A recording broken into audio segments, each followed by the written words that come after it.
భారత ప్రధాని నరేంద్ర మోదీ ఇచ్చిన పిలుపును స్ఫూర్తిగా తీసుకుని పర్యావరణ హితం కోరుతూ జమ్మికుంట మున్సిపల్ చైర్మన్ ములుగు ప్రశాంత్ కుమార్ వినూత్నంగా స్పందించారు.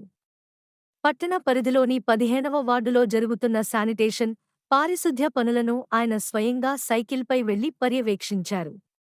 అత్యవసరమైతే తప్ప వాహనాలను వాడరాదన్న ప్రధాని సూచనలను పాటించడమే కాకుండా కాలుష్య నివారణకు తన వంతు సహకారం అందించేందుకే ఈ నిర్ణయం తీసుకున్నట్లు ఆయన పేర్కొన్నారు. జమ్మికుంట మున్సిపల్ ప్రజలందరికీ కూడా నా యొక్క నమస్కారాలు.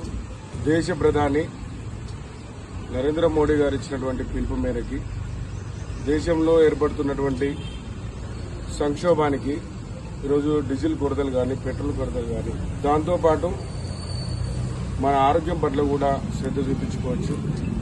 ఉదయం పూట వీలైనంత మట్టికి నడక ద్వారా కానీ సైకిల్ని వాడుకోవడం చాలా మంచిది. దీని ద్వారా డీజిల్ సంక్షోభాలు, అనేక సంక్షోభాల నుంచి కూడా మనం బయటపడవచ్చు.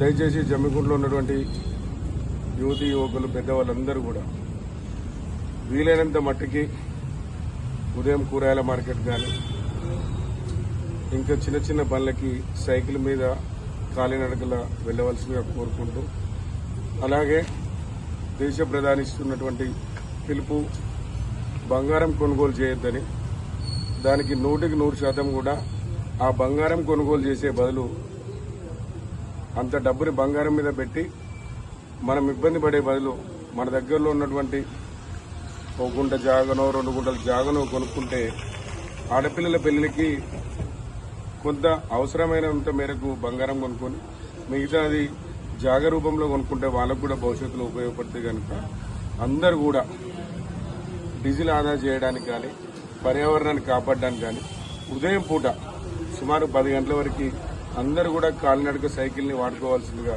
తెలియజేస్తూ సెలవు. Thank you. వార్డులో జరుగుతున్న పనుల తీరును పరిశీలించిన అనంతరం ఆయన మాట్లాడుతూ పట్టణాన్ని పరిశుభ్రంగా ఉంచడంలో పారిశుధ్య సిబ్బంది చేస్తున్న టీం వర్క్ అభినందనీయమని కొనియాడారు.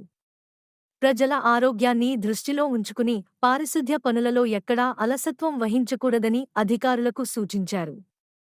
సైకిల్పై వార్డు సందర్శనకు వచ్చిన చైర్మన్ను చూసి స్థానిక ప్రజలు హర్షం వ్యక్తం చేశారు.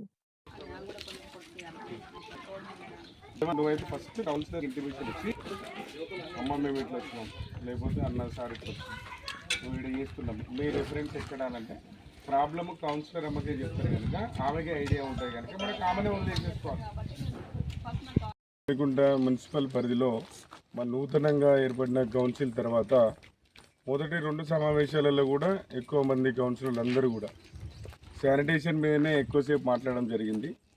మన పాపులేషన్ విస్తీర్ణం పెద్దగా ఉంది, శానిటేషన్ మీదనే మొదటి శ్రద్ధ పెట్టాలని చెప్పి మా కౌన్సిల్ సభ్యులందరూ కూడా అడగడం జరిగింది.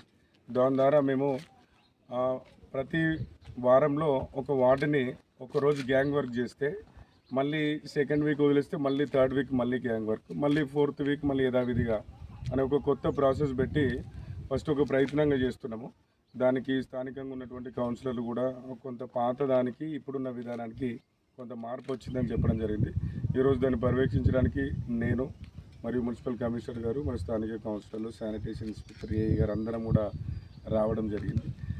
దయచేసి ప్రజలు కూడా కొద్దిసేపు కొంచెము ఈ గ్యాంగ్ వర్క్ కానీ, శానిటేషన్ వర్క్ జరగడానికి ఇది మళ్ళీ మీకు తెలిసే వరకు ఒక 1-2 months పడుతుంది. అప్పటి వరకు కూడా కొంచెము కౌన్సిల్ని అర్థం చేసుకొని సహకరించాలని చెప్పి తెలియజేస్తూ, అలాగే ఈరోజు నేను ఉదయం సైకిల్ తోటి జర్నీ ప్రారంభించడం జరిగింది. గౌరవనీయులు ప్రధానమంత్రి ఇచ్చినటువంటి పిలుపు మేరకి డీజిల్ సంక్షోభం కానీ, అనేక సంక్షోభాలు ఎదుర్కొంటున్నటువంటి ఈ పరిస్థితులలో వాహనాలని అవసరమైతే తప్ప, మొన్న మనం 4 రోజుల కింద డీజిల్ కొరత చూసినాం, అవసరమైతే తప్ప అనవసరంగా వాహనాలలో తిరగడం కానీ, బైకులలో తిరగడం కానీ అలాంటివి జరగకుండా ఉదయం పూట అందరూ కూడా సైక్లింగ్ ద్వారా కానీ, వాకింగ్ ద్వారా చేసుకుంటే ఒకటి మన ఆరోగ్యం బాగుంటుంది, 2 దేశంలో ఇప్పుడు ఎదుర్కొంటున్నటువంటి సంక్షోభానికి మనవంతు బాధ్యతగా మనందరం కూడా ముందుంటామని తెలియజేస్తుంది.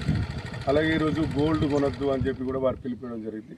ఆడపిల్ల పెళ్ళి అయితే సుమారు మినిమంగా ఒక పుస్తలు, మట్టెలు అంతా మట్టికే చూసుకొని మిగతా డబ్బును కూడా బంగారం మీద పెట్టే బదులు ల్యాండ్ మీద ఇన్వెస్ట్మెంట్ పెట్టుకుంటే అది కూడా మంచి జరుగుతుందనే విషయాన్ని తెలియజేస్తూ, అందరూ కూడా సోషల్ యాక్టివిటీస్లో కానీ అవేర్నెస్లో కానీ ప్రతి పౌరుడు కూడా మున్సిపల్ లిమిట్స్లో ఉన్నటువంటి ప్రతి పౌరుడు కూడా బాధ్యత గల ఒక కౌన్సిలర్గా, బాధ్యత గల ఒక చైర్మన్గా, నేను కూడా ఈ సమాజంలో, ఈ పట్టణంలో, ఈ పట్టణ అభివృద్ధి గానికి, పట్టణ పరిశుభ్రతకు నేను కూడా బాధ్యునని చెప్పి అందరూ కూడా పాల్గొనాలని, ఇంకేమైనా సమస్యలు ఉన్నా కానీ మున్సిపల్ దృష్టికి తీసుకురావాలని తెలియజేస్తూ కార్యక్రమంలో పాల్గొన్న వారందరికీ కూడా నాకు నమస్కారం.